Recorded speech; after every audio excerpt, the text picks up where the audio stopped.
মামা দুটা চা দিন তো।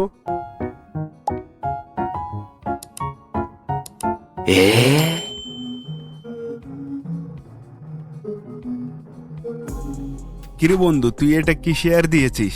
কেন, তুই দেখতেছিস না একজন লোককে কিভাবে অপদস্থ করা হচ্ছে? দেখতে তো পাচ্ছি, কিন্তু বন্ধু এটা তো একটা নাটকের শুটিং এর অংশ। সে যাই হোক, বর্তমান দেশের অবস্থা তো এমনই। তাই বলে নাটকের শুটিং তুই দেশের পরিস্থিতি বলে চালিয়ে দিবি? আর ক্যাপশন কি দিয়েছিস? দেশের এ কি হাল হলো। ও, আবার দোয়াও চেয়েছিস? বাহ, দেশের এ কি হাল হলো, সবাই আমাদের দেশের জন্য দোয়া করবেন। আচ্ছা ঠিক আছে, আমি ডিলিট করে দিচ্ছি বন্ধু। শুধু ডিলিট করলে হবে না, এটা থেকে শিক্ষাও নিতে হবে। সামনে আর কোনো কিছু শেয়ার দেওয়ার আগে সেটা সম্পর্কে সত্য মিথ্যা যাচাই বাছাই করে তারপর শেয়ার দিতে হবে। না হলে তোর এই মিথ্যা খবর শুনে মানুষ বিভ্রান্ত হবে এন্ড পরিস্থিতি আরো খারাপ হবে। ওকে বন্ধু, সামনে থেকে কিছু শেয়ার দেওয়ার আগে যাচাই বাছাই করেই শেয়ার দেবো।